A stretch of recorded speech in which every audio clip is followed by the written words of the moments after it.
Everyone, this is Anam. Welcome to PhD jobs and admission. आज की इस वीडियो में हम यूनिवर्सिटी ऑफ राजस्थान के पीएचडी एंट्रेंस एग्जामिनेशन के लिए रिसर्च मेथोडोलॉजी के इंपॉर्टेंट क्वेश्चंस देखने जा रहे हैं जो जनरली आपको पीएचडी एंट्रेंस एग्जामिनेशन में पूछे जाते हैं।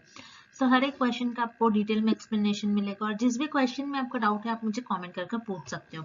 उसी के साथ साथ जैसे कि आप सभी को पता है यूनिवर्सिटी ऑफ राजस्थान का जो पीएचडी एंट्रेंस एग्जामिनेशन है ये 13 फेब को है, यानी आज से आपके पास 15 डेज रिमेनिंग है। सो इन 15 डेज में आपको किस तरीके से प्रिपरेशंस करनी है, किस तरीके से एग्जामिनेशन को क्रैक करना है, किस टाइप के क्वेश्चंस एग्जामिनर आपसे पूछ सकते हैं, किस फॉर्मेट में आपको क्वेश्चन ज्यादातर पूछे जाते हैं, किन किन टॉपिक से किस तरीके से क्वेश्चन बनाए जाते हैं, कैसे आपको क्वेश्चन देने के चांसेस है, तो ये सारी चीजें हम हमारे कोर्स में आपको और हर एक स्टूडेंट्स को बताते हैं। तो हमारे कोर्स में हम आपको सारे सब कुछ चीजें प्रोवाइड करते हैं, नोट्स, एमसीक्यूज, रिवीजन पीडीएफ, जिससे कि आप इजीली हम आपको गारंटीड सिलेक्शन देते हैं। यानी अगर आप हमारे स्टडी मटेरियल से स्टडी करते हो तो हम आपको इतना प्रिपेयर करवा देंगे कि आप एटलीस्ट पासिंग मार्क्स तक मार्क्स स्कोर कर सको। तो उसके लिए आपको दिए गए नंबर पर व्हाट्सएप के थ्रू हमें कांटेक्ट करना है या फिर हमारे इस ऐप पर, which is global online app. इस ऐप के लिंक नीचे डिस्क्रिप्शन बॉक्स में आपको मिल जाएगी। वहां से वन क्लिक में ही आप यूनिवर्सिटी ऑफ राजस्थान के पीएचडी एंट्रेंस एग्जामिनेशन के लिए जो आपका स्टडी मटेरियल है पेपर 1 पेपर 2 के लिए आप एक्सेस कर सकते हैं। So that's it and let's begin with the today's lecture. जैसा कि आप स्क्रीन पर देख सकते हो यहाँ पर पेपर 1 जो कि आपका रिसर्च मेथोडोलॉजी होता है, हर एक स्टूडेंट के लिए रिसर्च मेथोडोलॉजी जो है ये कॉमन होने वाला है। तो रिसर्च मेथोडोलॉजी के लिए जैसे कि आप स्क्रीन पर देख सकते हो हम ये सब कंटेंट आपको प्रोवाइड कर रहे हैं, जिसमें आपको वीडियो लेक्चर्स देखने मिलेंगे जो कि थ्योरी प्लस एमसीक्यूज दोनों वीडियो लेक्चर्स हैं। हम आपको यहाँ पर वीडियो लेक्चर्स के थ्रू आपके कॉन्सेप्ट्स को क्लियर करवाएंगे। देन मॉक टेस्ट, हर एक मॉक टेस्ट में 40 एमसीक्यूज है, उस तरीके से आपके मॉक टेस्ट में 400 एमसीक्यूज यहाँ पर आपकी प्रैक्टिस हो जाती है। देन नेक्स्ट नोट्स काफी इंपॉर्टेंट है, बहुत सिंपलेस्ट वे में हर एक पॉइंट्स को यहाँ पर मैंने एक्सप्लेन कर रखा है। तो आपके जो भी डाउट्स है, आपको जो भी हर एक टॉपिक में डाउट्स है, अगर आप एक बारी नोट्स के थ्रू उसको रीड कर लेते हो तो वहां पर आपका डाउट, हर एक डाउट आपका क्लियर हो जाएगा। तो नोट्स में हमने के इम्पोर्टेंट पॉइंट्स को आप देखोगे, जो भी हमारे बैच के स्टूडेंट है वहां पर मैंने इंपॉर्टेंट पॉइंट्स को हाईलाइट कर रखा है, जिससे कि आप उन पॉइंट्स को, उन वर्ड्स पर फोकस कर सको। देन उसके बाद पीडीएफ हम आपको प्रोवाइड करते हैं जिसमें 1500 से भी ज्यादा इंपॉर्टेंट क्वेश्चंस है, जिसमें हमने आपको प्रीवियस ईयर क्वेश्चंस आपके साथ डिस्कस करा है एंड मोस्ट एक्सपेक्टेड एमसीक्यूज भी यहाँ पर आपके साथ शेयर करा है। तो सारा कंटेंट आपको बाइलिंगुअल लैंग्वेज, हिंदी इंग्लिश दोनों लैंग्वेज में हम प्रोवाइड करते हैं। तो ये सारा कंटेंट जो है, इससे आपको 100% हम पासिंग गारंटी देते हैं कंटेंट के थ्रू कि हमारे कंटेंट से एग्जामिनेशन में क्वेश्चंस आपको पूछे जाने के चांसेस है। तो उसके लिए आपको स्क्रीन पर जो नंबर नजर आ रहा है व्हाट्सएप के थ्रू, या फिर अगर आप हमारे ऐप के थ्रू कंटेंट को एक्सेस करते हो तो आपको सारी चीजें एक ही जगह पर मिल जाती है। ऐप पर हमारा प्रॉपरली हर एक चीज आपको टॉपिक वाइज हर एक चीज आपको एक ही जगह पर ऐप पर मिल जाएगा। आपके पास एक्सेस होगा, आप जब भी चाहो वहां से आप रीड कर सकते हो। आपके सारा कंटेंट आपको एक ही जगह पर ऐप पर इजीली अवेलेबल होगा। तो ऐप के लिए लिंक भी हमने comment section as well as description box में आपके लिए लिंक प्रोवाइड कर रखी है हमारे ऐप पर, तो आप वहां से डायरेक्टली कंटेंट को एक्सेस करिए।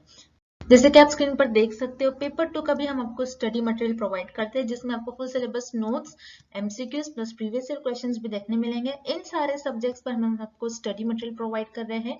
अगर इन सारे सब्जेक्ट्स के अलावा भी आपको कोई और सब्जेक्ट का स्टडी मटेरियल चाहिए तो आप मुझे कॉमेंट कर बता सकते हो।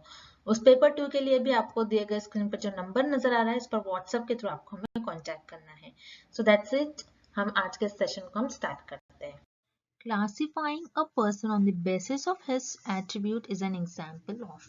तो इस क्वेश्चन में हमें क्या पूछा जा रहा है कि आप किसी भी पर्सन के एट्रीब्यूट्स को आप क्लासिफाई कर रहे हो तो ये किस वेरिएबल का एग्जाम्पल होगा। ठीक है, तो जैसे मान लीजिए कोई पर्सन है, आप उसके एट्रीब्यूट को आप क्लासिफाई कर रहे हो। एट्रीब्यूट क्या बेसिकली कि क्वालिटीज क्या है, वो पर्सन किस तरीके से है, उसमें उस पर्सन में क्या क्या क्वालिटीज है। जैसे मान लीजिए फॉर एग्जांपल एक कोई पर्सन है, वो ऑनेस्ट है, ओके, वो पर्सन जो है वो हार्ड वर्किंग है, ब्यूटीफुल है, ठीक है, गुड लुकिंग है, तो ये क्या है, उस पर्सन की क्वालिटीज है।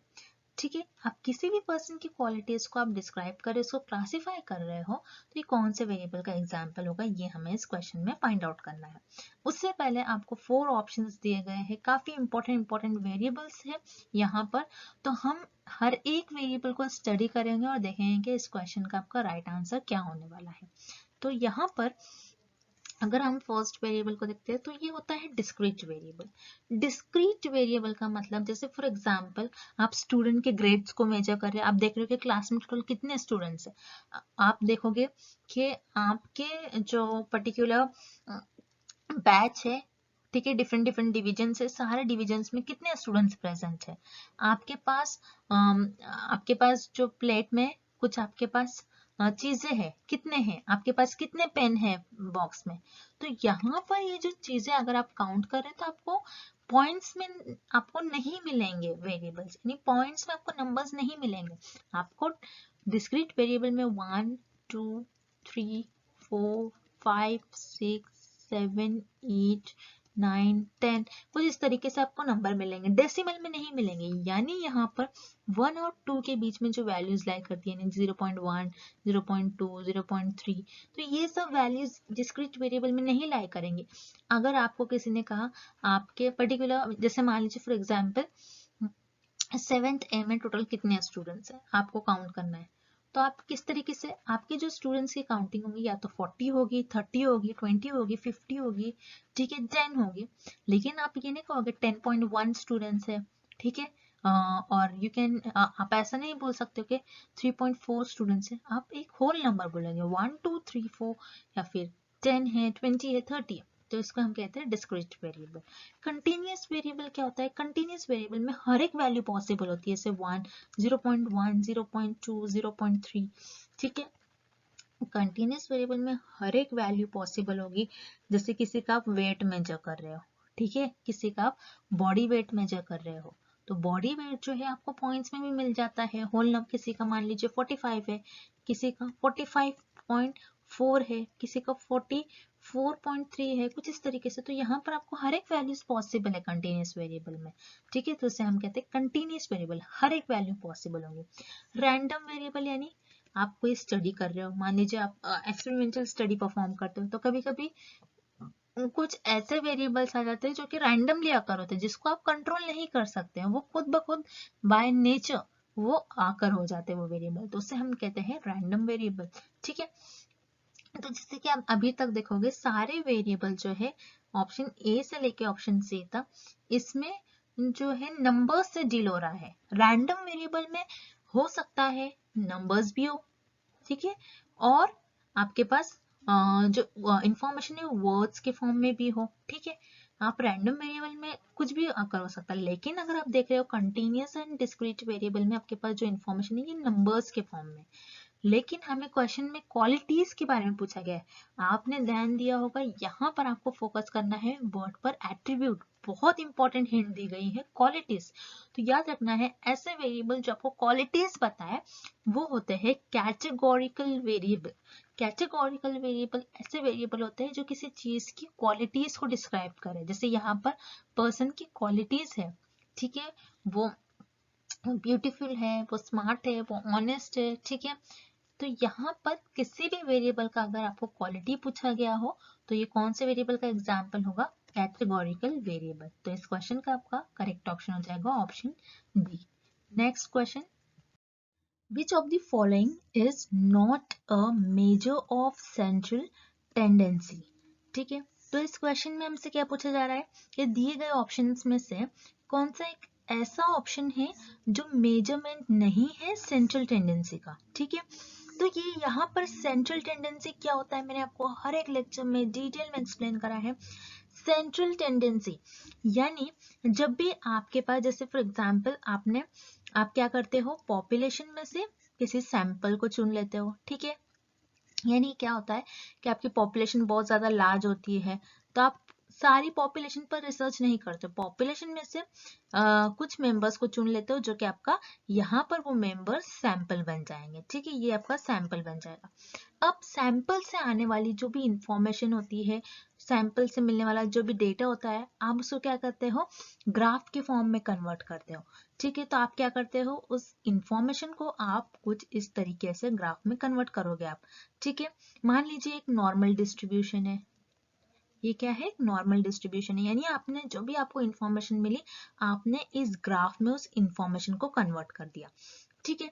अब इस ग्राफ में मान लीजिए किसी भी ग्राफ में, याद रखना आपको, किसी भी ग्राफ में आपके सेंट्रल टेंडेंसी का मतलब होता है कि आप उस ग्राफ का मीन मेजर करोगे, median and mode. So mean क्या होती है, मीन होती है आपकी एवरेज वैल्यू, ठीक है, ओके। मीन क्या होती है, आपकी एवरेज वैल्यू, यानी ज्यादातर वैल्यू और एवरेज जो है आपका मीन एवरेज, यानी ज्यादातर लोग किस रेंज में बिलोंग कर रहे हैं, ठीक है। मीडियन, मीडियन यानी मिडिल वैल्यू, आपके ग्राफ की मिडिल वैल्यू ये होगी, ठीक है, क्योंकि आपने क्या करा, मान लीजिए आपने ये पार्ट को इक्वल पार्ट में कट कर दिया, आपने इस ग्राफ को क्या करा, इक्वल पार्ट में आपने इस ग्राफ को कट कर दिया यहाँ से, तो यहां से कट कर आपने तभी ये इक्वल पार्ट में कट हो गया, तो इसे हम क्या कहेंगे, सेंटर पार्ट और मिडिल पार्ट, ठीक है। मीडियन यानी आपके डेटा की और आपके ग्राफ की मिडिल वैल्यू, ठीक है, क्लियर एवरीवन। मीडियन यानी आपके ग्राफ की मिडिल वैल्यू और centre value. And mode, mode यानी आपके डेटा में ऐसी वैल्यू जो सबसे ज्यादा बार रिपीट हो रही है, okay, repeat value, repeated value जो मैक्सिमम टाइम आपके डेटा में रिपीट हो रही है, ठीक है, तो उसे कहते हैं हम मोड। जैसे मान लीजिए आपके पास एक इंफॉर्मेशन दिया गया, एक डेटा दिया गया है जिसमें स्टूडेंट्स के इन्होंने मार्क्स आपके साथ शेयर करा है, जिसमें यहाँ पर मान लीजिए 1 2 3 4 5 स्टूडेंट्स के आपके जो 5 स्टूडेंट्स के हैं मार्क्स उन्होंने यहाँ पर आपके साथ शेयर करा है, 100 में से किसी को 80 मिला है, किसी को 85, किसी को 70, किसी को अगेन 80 एंड एक स्टूडेंट को अगेन 18। तो यहाँ पर जो आपको इंफॉर्मेशन दी गई है उसमें आप देखोगे कि 80 नंबर जो है रिपीट हो रहा है, तो आप क्या कहोगे, इस डेटे की जो मोड वैल्यू है वो है 80, जो कि ज्यादा बार, सबसे मैक्सिमम बार रिपीट हो रही है, तो उसे हम कहते हैं मोड, ठीक है। तो याद रखना है मीन, मीडियन एंड मोड ये होते हैं आपके मेजर्स ऑफ सेंट्रल टेंडेंसी। और क्वार्टाइल्स, क्वार्टाइल्स क्या होते हैं, ये आपके सेंट्रल टेंडेंसी का पार्ट नहीं होता है, बल्कि क्वार्टाइल, क्वार्टाइल यानी 4 पार्ट्स, ठीक है। तो मान लीजिए आपने पॉपुलेशन पर रिसर्च करी, सॉरी आपने क्या करा, पॉपुलेशन ली और सैंपल को आपने चुन लिया पॉपुलेशन में से किसी को 4 to 5 पीपल को, ठीक है।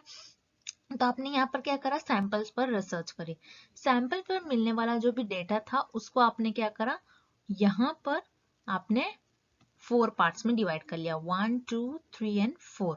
तो कोई भी डेटा को अगर आप 4 पार्ट्स में डिवाइड करते हो, 4 इक्वल पार्ट्स में डिवाइड करते हो, तो उसे हम कहते हैं क्वार्टाइल, ठीक है। सो क्वार्टाइल जो है मेजर ऑफ सेंट्रल टेंडेंसी का पार्ट नहीं है, तो इसीलिए इस क्वेश्चन का आपका राइट आंसर हो जाएगा option C, quartile. Next, so analysis of variance is used when comparisons are made among।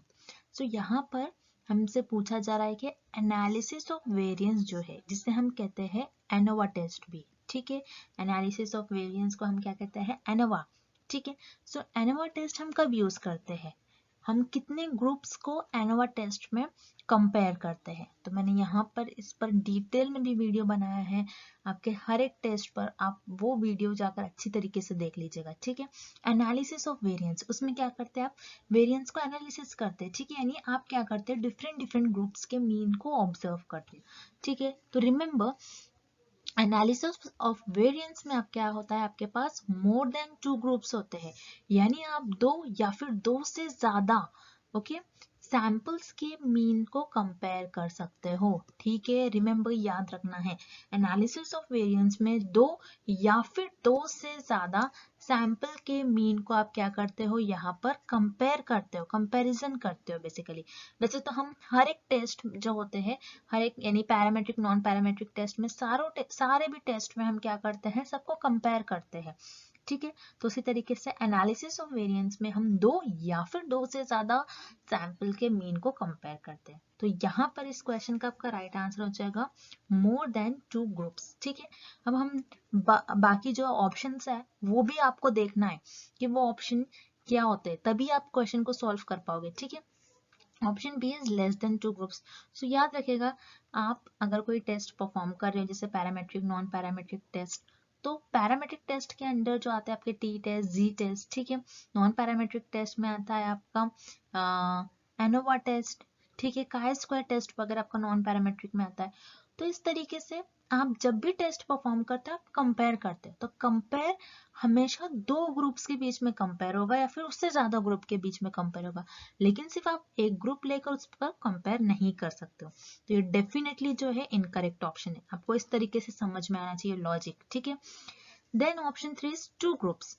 आप सिर्फ दो ग्रुप पर कब स्टडी करते हो, जब आप दो ग्रुप के मीन को कब कंपेयर करते हो, टी एंड जी टेस्ट में ही। याद रखना है, टी एंड जी टेस्ट में ही आप दो ग्रुप्स के मीन को कंपेयर करते हो, याद रखना है। ठीक है। ये दो ऐसे ही टेस्ट है जिसमें सिर्फ दो ग्रुप्स के मीन को और सैंपल के मीन को आप कंपेयर करते हो टी एंड जी टेस्ट में। अगर उससे ज्यादा करना है आपको, उससे ज्यादा आपके पास ग्रुप्स है, तो आप कौन से टेस्ट पर जाओगे, एनोवा टेस्ट पर। ठीक है। Then option d is at least 2 independent group. So याद रखना है, एटलीस्ट 2 इंडिपेंडेंट ग्रुप क्या होता है आपका, ये आप कौन से टेस्ट में यूज करते हो, ये बहुत डिफिकल्ट टेस्ट होता है जो होता है सैंपल टी इंडिपेंडेंट टेस्ट। ठीक है। इसे हम कहते हैं सैंपल टी इंडिपेंडेंट टेस्ट, जिसमें आपके पास दो, ठीक है, एटलीस्ट यानी दो इंडिपेंडेंट ग्रुप हो सकते हैं या फिर दो से ज्यादा हो सकते हैं, दो से कम नहीं होना चाहिए। जैसे मैंने आपसे कहा, एक ही ग्रुप पर आप टेस्ट पर स्टडी नहीं कर सकते हो, कंपेयर नहीं कर सकते हो। एक ही ग्रुप है तो आप किसको कंपेयर करोगे, तो इसलिए एटलीस्ट यानी दो या फिर दो से ज्यादा। तो यहाँ पर आपके पास क्या होता है, दो या फिर दो से ज्यादा इंडिपेंडेंट ग्रुप होते हैं, उस पर आप स्टडी करते हो, उसके मीन जो आता है उसका मीन फाइंड आउट करते हो, और आपके पास जो पॉपुलेशन होती है स्टडी में, आपकी पॉपुलेशन जो होती है वो अननोन होती है। ठीक है। आप क्या करते हो, अननोन पॉपुलेशन के बारे में इंफॉर्मेशन जानने की कोशिश करते हो, उसका मीन जानने की कोशिश करते हो कि ये सैंपल क्या है पर्टिकुलर इसी पॉपुलेशन से लिया गया है या फिर नहीं। तो इस केस में हम कौन सा टेस्ट यूज करते हैं, सैंपल टी इंडिपेंडेंट टेस्ट, जिसमें आप एटलीस्ट 2 इंडिपेंडेंट ग्रुप्स को आप कंपेयर करते हो। ठीक है। So for this question analysis of variance हम कब यूज करते हैं, दो या फिर दो से ज्यादा मीन सैंपल के मीन को कंपेयर करने के लिए। तो इस क्वेश्चन का आपका राइट आंसर हो जाएगा option A, more than 2 groups. Okay, next, the range of the following set of observation that is 2 3 5 9 8 7 6 5 7 4 3 is. सो इस क्वेश्चन में हमें क्या फाइंड आउट करना है, रेंज फाइंड आउट करना है। तो ये जो क्वेश्चन है आपको, ये जो रिसर्च मेथोडोलॉजी का मैथमेटिकल पार्ट है वहां से क्वेश्चन पूछे गए हैं आपको। ठीक है। काफी सिंपल, बहुत सिंपल क्वेश्चन है। रेंज क्या होता है उसका आपको मतलब पता होना चाहिए। रेंज होता है आपका जो डेटा सेट है और आपके यू कैन से जो ऑब्जर्वेशन है, आपको जो भी डेटा सेट दिया गया है उसमें आपकी जो हाईएस्ट वैल्यू होती है, ठीक है, highest value minus lowest value. ठीक है। आपके डेटा सेट में रेंज क्या होता है, डेटा सेट में जो हाईएस्ट वैल्यू होती है उसको माइनस करना है आपको लोवेस्ट वैल्यू से। तो जैसे कि आप देखोगे आपका जो डेटा सेट है, यहाँ पर इस सेट में सबसे हाईएस्ट वैल्यू क्या है, सबसे बड़ी वैल्यू क्या है, 9 है। ठीक है। सो यहाँ पर हम वैल्यू पुट कर देंगे 9, और सबसे लोवेस्ट वैल्यू क्या है यहाँ पर, 2 है। ठीक है। सो 9 माइनस 2, 9 माइनस 2 करोगे तो आपको क्या मिलेगा, आंसर 7। तो बहुत सिंपल, बहुत इजी क्वेश्चन है। आपको हाईएस्ट वैल्यू में से लोवेस्ट वैल्यू माइनस करनी होगी, दैट इज योर रेंज। और इस क्वेश्चन का आपका राइट आंसर हो जाएगा option number B which is 7। ठीक है। Next, action research in physical education in concert with. तो यहाँ पर हमें क्वेश्चन क्या पूछा जा रहा है, आपकी जो फिजिकल एजुकेशन होती है, सो उसमें एक्शन रिसर्च किस तरीके से हेल्पफुल होती है, किस तरीके से एक्शन रिसर्च का इन्वॉल्व होता है फिजिकल एजुकेशन में, ठीक है।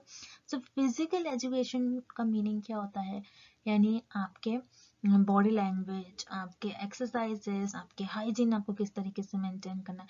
तो ज़रूरी नहीं है कि फिजिकल एजुकेशन आप ग्राउंड में जाते हो तो आपको बस आपकी जो एक्टिविटीज़ है वो सिर्फ ग्राउंड में ही कराया जाए, नहीं, आपके ग्राउंड में भी हो सकती है एक्टिविटीज़, आपके प्ले ग्राउंड में भी हो सकती है, आपके क्लासरूम में भी हो सकती है, कुछ एक्टिविटीज़ आपको आपसे टीचर करा सकती है क्लासरूम में ही, कुछ आपको हेल्थ रिलेटेड आपको जो इश्यूज है वो बता सकती है फिजिकल एजुकेशन में, ठीक है। तो बहुत सारे पॉइंट्स आते हैं आपके फिजिकल एजुकेशन में।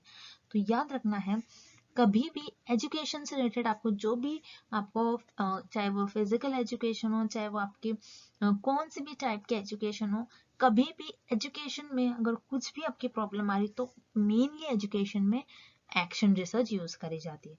तो एक्शन रिसर्च जैसे कि action, action word means immediate, आप एक्शन कर रहे हो कुछ, तो यहाँ पर आपको क्या वर्ड देखना है, इमीडिएट, इमीडिएट वर्ड पर आपको फोकस करना है, इमीडिएट क्लासरूम प्रॉब्लम, ठीक है। सो याद रखना है, एक्शन रिसर्च एजुकेशन फील्ड में काफी यूज करी जाती है जिसका हम इमीडिएटली उस प्रॉब्लम का सोल्यूशन फाइंड आउट करते हैं। तो याद रखना है, एक्शन रिसर्च से रिलेटेड आपको एग्जाम में जो भी क्वेश्चन आता है तो आपको बस आंसर में इमीडिएट यही वर्ड आपको देखना है, काफी इंपॉर्टेंट है, ठीक है। अगर आपको ऑप्शन में कहीं भी इमीडिएट, इमीडिएटली ये वर्ड दिखाई देता है तो आपको डायरेक्टली बिना कुछ सोचे समझे उस क्वेश्चन का आंसर आपको मार्क कर देना है, ठीक है। अब हम यहाँ पर जैसे कि क्वेश्चन में पूछा जा रहा है कि एक्शन रिसर्च जो है जनरली आपके क्लासरूम में एजुकेशन फील्ड में एक्शन रिसर्च का यूज करा जाता है जिसका इमीडिएटली उस प्रॉब्लम का सोल्यूशन निकाला जाता है, ठीक है। देन नेक्स्ट यहाँ पर जो इनकरेक्ट ऑप्शन है उसे भी हम देख लेते हैं।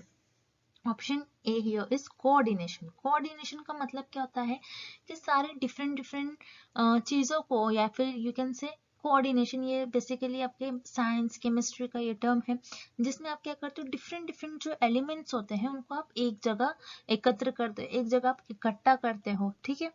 तो कोऑर्डिनेशन यहाँ पर ये तो क्वेश्चन का आंसर नहीं होगा।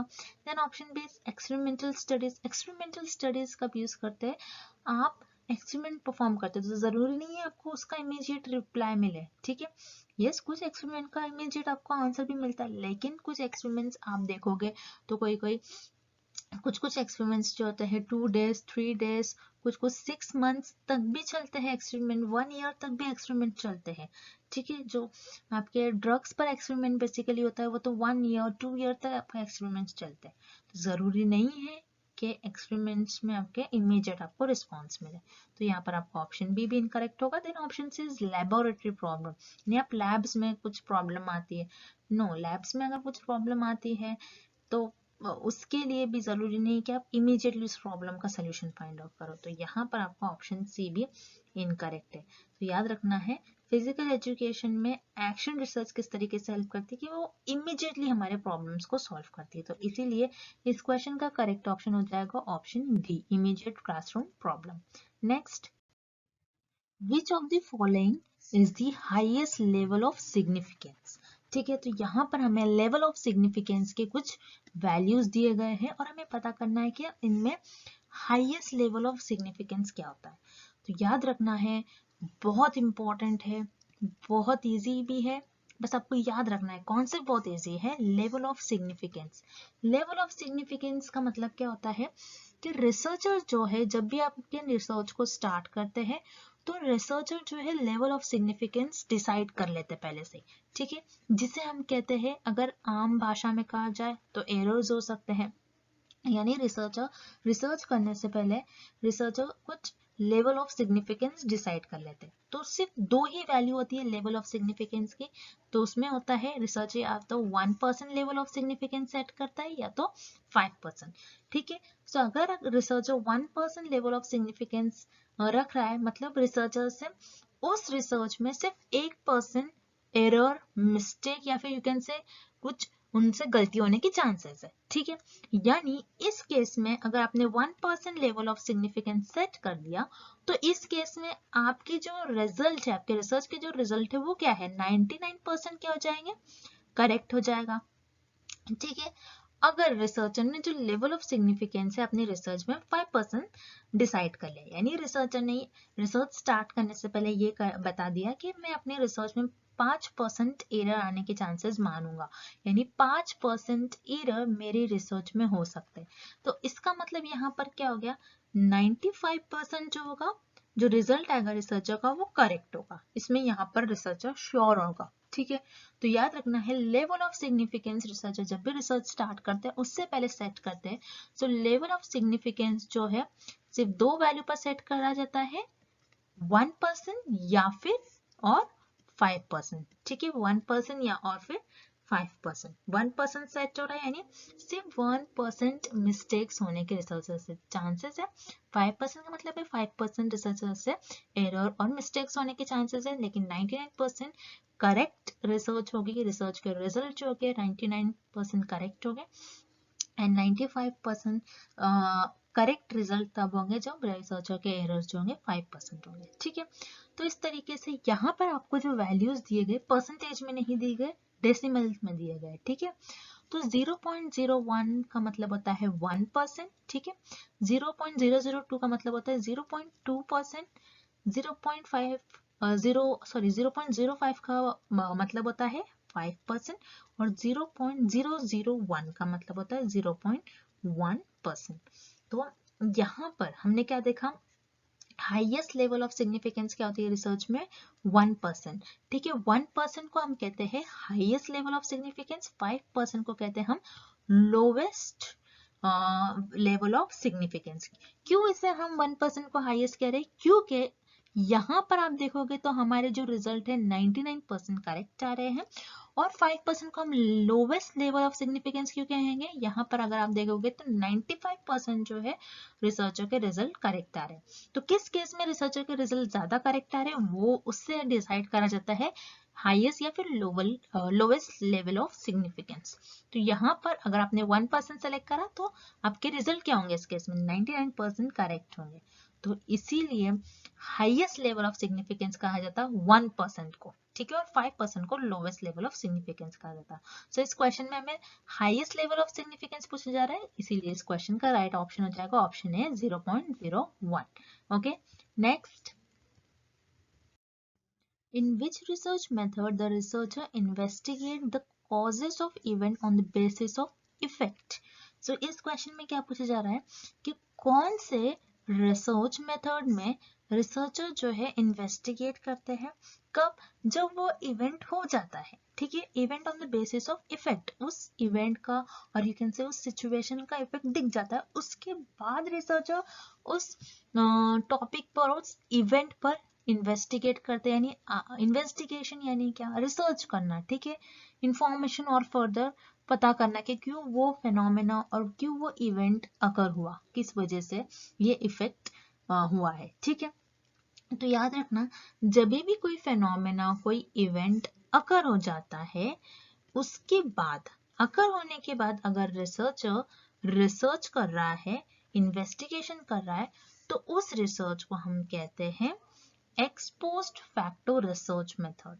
एक्स पोस्ट, जैसे कि आप देखोगे एक्स पोस्ट यानी एक्स पुराना, यानी पुराना कुछ इवेंट हो जाता है, पोस्ट यानी आप उसके बाद। ठीक है, पोस्ट यानी उसके बाद आप उस फैक्ट पर, ठीक है, फैक्टो मीन्स उस फैक्ट पर और यू कैन से उस इवेंट पर और उस फेनोमेना पर रिसर्च कर रहे हो, तो ऐसे मेथड को कहते हैं x post facto research method, जो किसी भी इवेंट के होने के बाद अकर होते हैं, उस पर रिसर्चर स्टडी करते हैं उसके बाद। ठीक है, तो इस क्वेश्चन का आपका ऑप्शन बी जो है राइट आंसर हो जाएगा। देन जो इनकरेक्ट ऑप्शन है वो भी हम देख लेते हैं। So option A here is field experiment method. Field experiment method क्या होता है, एक्सपेरिमेंट मेथड तो हमने देखा, एक्सपेरिमेंट मेथड में क्या होता है, एक इंडिपेंडेंट वेरिएबल होता है और एक डिपेंडेंट वेरिएबल होता है। तो आप क्या करते हो, इंडिपेंडेंट वेरिएबल किस तरीके से डिपेंडेंट वेरिएबल को अफेक्ट कर रहा है वो देखते हैं एक्सपेरिमेंटल मेथड में। लेकिन यहाँ पर वर्ड क्या जोड़ा गया है, फील्ड। फील्ड के जोड़ा गया है वर्ड, फील्ड का मतलब होता है कि नेचुरल सेटिंग में।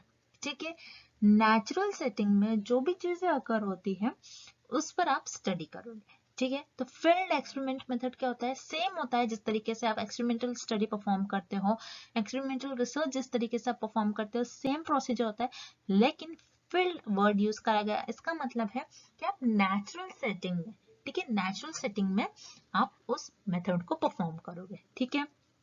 सो इसलिए इस क्वेश्चन का आपका ऑप्शन ए इनकरेक्ट हो जाएगा। Then option C is case study method. Case study में आप क्या करते हो, एक फेनोमेना होता है, उसके बारे में आपको थोड़ी बहुत इंफॉर्मेशन पता होती है और आप क्या करते हो स्टडी में इन डेप्थ, ठीक है, इन डेप्थ यहाँ पर आप उस फेनोमेना के बारे में, उस पर्टिकुलर केस के बारे में इन डेप्थ आप डिटेल में, यहाँ पर डिटेल में उस चीज को मल्टीपल वेज में, यानी हर एक तरीके से आप उसको स्टडी करोगे डिटेल में जाकर। जैसे फॉर एग्जांपल कोविड डिसीज थे, ठीक है, कोविड डिसीज के बारे में रिसर्चर को पहले पता चला कि किस तरीके से उसके सिम्टम्स है, थोड़ा बहुत पता चला कि ये डिसीज है जिसमें फीवर होता है, कफ होता है, ठीक है, ये सारी चीजें होती है। लेकिन रिसर्चर ने बाद में क्या करा, उस डिसीज में इन डेप्थ स्टडी करा, ठीक है, यानी कहाँ से वो डिसीज आई, किस तरीके से आई, उसको हर एक एंगल से स्टडी करा डिटेल में, इन डेप्थ, तो उसे हम कहते हैं case study. So case study में बेसिकली आप क्या करते हो, फिनोमेना और इवेंट कुछ अकर होने के बाद नहीं करते हो, लेकिन यहाँ पर इन डेप्थ डिटेल में आप उसको स्टडी करोगे, इसीलिए इस क्वेश्चन का ऑप्शन सी इनकरेक्ट ऑप्शन हो जाएगा। And correct option for this question is option B, ex post facto research method. Okay, next, hypothesis in research means. तो यहाँ पर हमें बेसिकली हाइपोथेसिस का मीनिंग पूछा जा रहा है, रिसर्च में हाइपोथेसिस की डेफिनेशन क्या होती है ये हमसे पूछा जा रहा है। तो याद रखना है हाइपोथेसिस क्या होता है रिसर्च में, हमने काफी बार पढ़ते आ रहा है, बहुत सिंपल है। हाइपोथेसिस होता है रिसर्चर के गेसेस, ठीक है, रिसर्चर के गेसेस, रिसर्चर के अजम्पशंस, रिसर्चर कुछ समय के लिए मान लेते, कुछ टाइम के लिए मान लेते कि ऐसा होने से ऐसा हो सकता है, कुछ टाइम के लिए एक स्टेटमेंट दे देते हैं, उसी को ट्रू मानकर अपने रिसर्च में स्टडी करते हैं, ठीक है। तो याद रखना है, जैसे कि आप यहाँ पर देखोगे ऑप्शन ई में आपको करेक्ट डेफिनेशन दी गई, intellectual guess temporary accepted as true, ठीक है। तो इस सेंटेंस का बहुत सिंपल वे में मैं आपको मीनिंग समझा दूं। इंटेलेक्चुअल गेस यानी आप उस टॉपिक में आप इंटरेस्टेड हो, आप उस फेनोमेना को आप अंडरस्टैंडिंग के बेसिस पर आपने उसको अंडरस्टैंड करा, आपने कुछ कॉन्सेप्ट है उसको अंडरस्टैंड करके ही गेस करा, आपने ऐसा नहीं आपको कोई आकर बोल रहा है कि ये फेनोमेना इस तरीके से वर्क करता है, आपने उनके बेसिस पर नहीं, आपको जो लग रहा है, आपकी जो नॉलेज है, आपकी जो इंफॉर्मेशन है, ठीक है, इंटेलेक्चुअल एक सोच समझ कर, ठीक है, डिसीजन लेना, गेस करना। टेम्परली एक्सेप्टेड यानी कुछ समय के लिए रिसर्चर उस गेस को ट्रू मान लेते हैं, ठीक है, कुछ समय के लिए इस जो भी गेस रिसर्चर के होते हैं वो कुछ समय के लिए वो ट्रू मान लेते हैं, ठीक है। यहाँ पर टेम्परली वर्ड यूज करा गया, परमानेंटली नहीं, ठीक है, यानी कुछ समय के लिए उसे ट्रू मानते हैं, फिर उसके बाद उस स्टेटमेंट को और उस गेस को रिसर्च अपने रिसर्च में डिफरेंट मेथड्स यूज कर टेस्ट करते हैं। अगर वो रिसर्चर का गेस ट्रू हो गया तो वो रिसर्च एक्सेप्ट हो जाएगी, अगर फॉल्स हो गया तो आपकी हाइपोथेसिस रिजेक्ट हो जाती है, ठीक है। तो इस तरीके से हाइपोथेसिस की जो डेफिनेशन है, जो करेक्ट मीनिंग है, ये आपको ऑप्शन ए में दिया गया है, ठीक है। और जो इनकरेक्ट ऑप्शन है उससे भी हम एक बारी देख लेते हैं।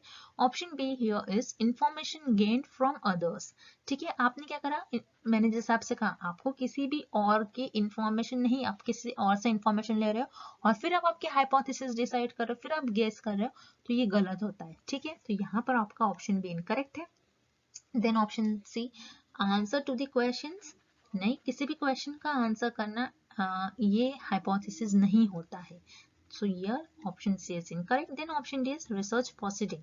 नहीं, रिसर्च को प्रोसीड नहीं करें, रिसर्च को आगे बढ़ाना ये हाइपोथेसिस नहीं होता है, बल्कि हाइपोथेसिस गेसेस होते हैं, रिसर्चर के टेम्परेली रिसर्चर उसे ट्रू मानकर अपनी रिसर्च को आगे बढ़ाते हैं। तो यहाँ पर रिसर्च प्रोसीडिंग भी रॉन्ग आंसर हो जाएगा और इस क्वेश्चन का आपका करेक्ट ऑप्शन हो जाएगा option A, intellectual guess temporary accepted as true. Okay, next, The value of correlation coefficient will always be। तो इस क्वेश्चन में हमें क्या पूछा जा रहा है कि कोरिलेशन कोएफिशिएंट जो होता है उसकी वैल्यू हमेशा क्या होगी, ठीक है, ऑलवेज भी पूछा जा रहा है।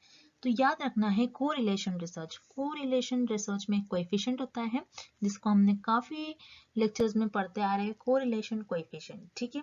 कोरिलेशन कोएफिशिएंट क्या होता है, ये बताता है आपके जो कोरिलेशन रिसर्च में वेरिएबल्स है वो परफेक्टली पॉजिटिव या फिर परफेक्टली नेगेटिव कोरिलेटेड।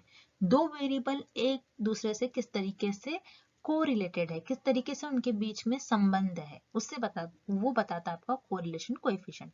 तो याद रखना है कोरिलेशन कोएफिशिएंट की वैल्यू हमेशा -1 से +1 के बीच में लाई करेगी और यहाँ पर आपका सेंटर में 0 वैल्यू होगी। ठीक है, तो कोरिलेशन कोएफिशिएंट की वैल्यू हमेशा -1 से +1 के बीच में लाई करती है। अब -1 का मतलब होता है इधर जो वेरिएबल्स है आपके कोरिलेशन रिसर्च में वो एक दूसरे से किस तरीके से कोरिलेटेड है, परफेक्ट नेगेटिवली कोरिलेटेड।